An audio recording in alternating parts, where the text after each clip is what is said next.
I wrote this book in a lot of ways for the same reason that I wrote my other two books, that I was curious. There was something that I wanted to understand better, and then I wanted to explain that and share what I learned with other people.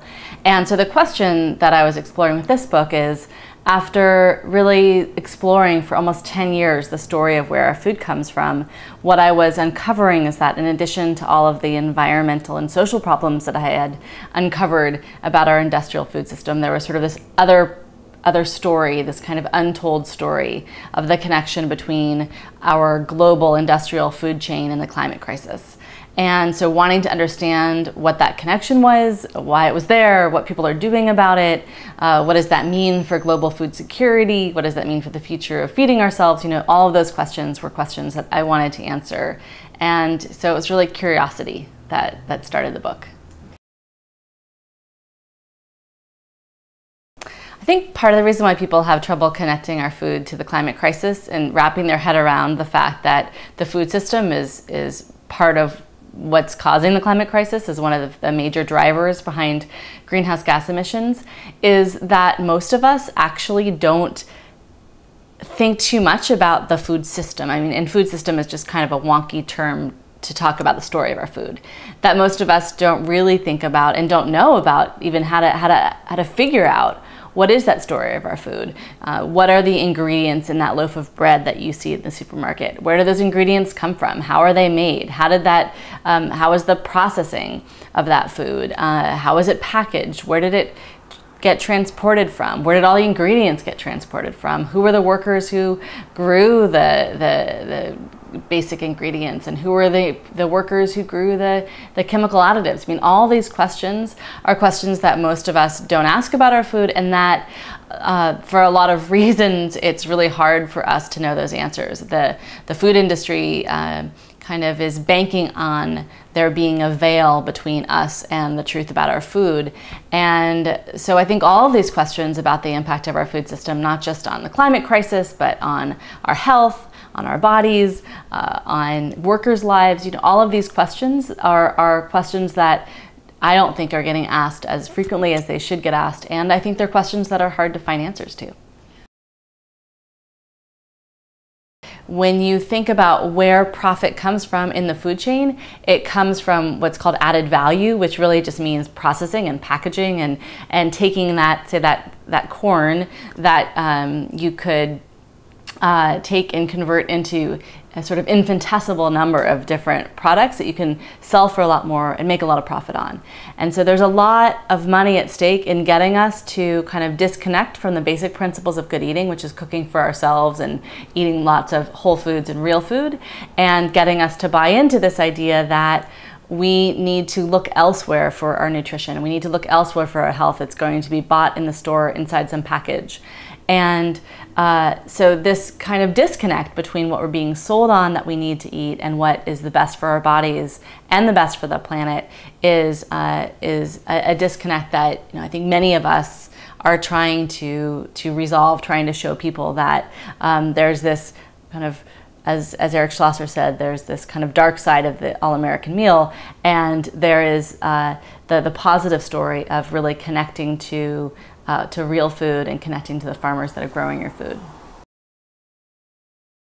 So a CAFO, you might have heard this term before. It stands for a concentrated animal feeding operation, and a CAFO is a designation that is a legal designation for a large factory farm where livestock are essentially taken into what are basically factories, or taken away from the kind of natural environment that livestock are raised on, and they are fed, depending on the kind of livestock, fed slightly different feeds, but essentially fed a diet that is filled with antibiotics. Most livestock animals in factory farms are fed a daily dose of subtherapeutic antibiotics, as well as a lot of other things I think people would be surprised to know is in animal feed, like arsenic for chicken, and animal byproducts are in a lot of animal feed, so kind of leftover scraps from other factory farms are going into the feed of livestock animals. And most of the meat that we now eat in the United States is coming out of CAFOs, is coming out of these factory farms. The connection between CAFOs and climate change are multiple. The first connection is that the nature of these CAFOs is when you confine a lot of animals in one place, you're also confining a significant amount of waste, of manure in one place. And what happens when you have such large amounts of manure is you have anaerobic digestion starts happening that releases methane into the atmosphere. Methane is one of the three most significant greenhouse gases. So its most significant concern, has a much higher global warming potential than carbon dioxide. And so the methane coming out of the manure from factory farms is one concern. The second concern and the second connection between CAFOs and climate change is that by design, these CAFOs have separated the livestock from the food that they need. So traditionally, cattle, for instance, can roam on pasture and eat grass and turn essentially cellulose into high-grade protein. And when you take cows off of pasture, you're feeding them with feed that they were not evolved to consume, but you have to grow that feed somewhere. And so those of us who point to the kind of climate change animal livestock connection would argue that we should be looking at all of the energy that goes into producing the feed for the livestock on CAFOs and the emissions associated with that feed production, and kind of account for that in terms of the impact of livestock on climate change. So that's the second other really big connection. The third connection is this kind of indirect connection between the feed needed for animals on CAFOs and what's designated in the climate lingo as land use change. In other words, the land that's getting taken over to be used to grow feed crops. And there are certain places in the globe where we're seeing the spread of feed crop production, and that's undermining the protection of forests. And so this might be one thing people have heard some about, which is the expansion of cattle grazing, but also the expansion of feed crop production in places like the Brazilian Amazon. And when you're talking about forest destruction, you're talking about another key part of the climate crisis, the loss of those kind of carbon-rich forests and the work that they do to help us mitigate climate change. One of the big shifts that we saw in the past century in terms of how we humans raise food for ourselves is we shifted away from a kind of farming that was really based in biodiversity. In other words, where you're growing lots of different crops at any given time, toward what's called monoculture. And the reason why we moved toward monoculture is because we had this kind of mindset shift where we started to try to design farms more like factories and try to create conditions of uniformity and be able to, say, spray one kind of chemical over one area because you're only growing one crop, and to be able to harvest that one crop at one time, again, because you're only growing one crop. And so that's kind of been this really dramatic shift in how we farmed, especially in the industrialized North. And there's a lot of consequences to monoculture farming. And one of the biggest consequences is that all of the benefits you get from the biodiversity on the farm, the ways that intercropping allows you to plant plants that are beneficial to each other to deal with pests, for instance, you lose all that benefit.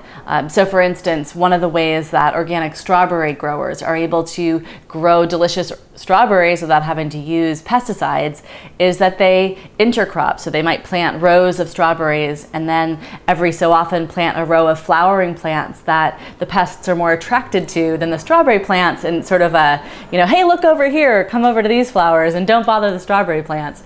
And that kind of intercropping that's just an integral part of sustainable farming is lost, again, when you're doing that monoculture, and therefore you are required to use more pesticides, more herbicides, and more fertilizer, because again, that multi-cropping diverse system allows you to build fertility into the soil by planting leguminous crops, planting these crops that actually help create more fertile soil. And so monoculture is dangerous for a lot of reasons. It has added to our dependency on petrochemicals, on petroleum-based pesticides and herbicides and synthetic fertilizer. But there's one other reason why I think monoculture is so dangerous, especially in the face of kind of what we know is the coming climate crisis, is that farmers, ever since kind of the dawn of agriculture, have known that there's real safety in biodiversity. That having that biodiversity, having a robust, vibrant farm filled with all kinds of different crops and a food system that is biodiverse means that if any one of those crops gets a disease, for instance, or if any one of those crops is particularly harmed by a drought or excessive flooding, for instance, that you have the kind of safety net of lots of crops that you are pulling from in terms of for your nutrition, for your calories, for the health of your soil. And when you start limiting that biodiversity, you put the entire food supply at risk.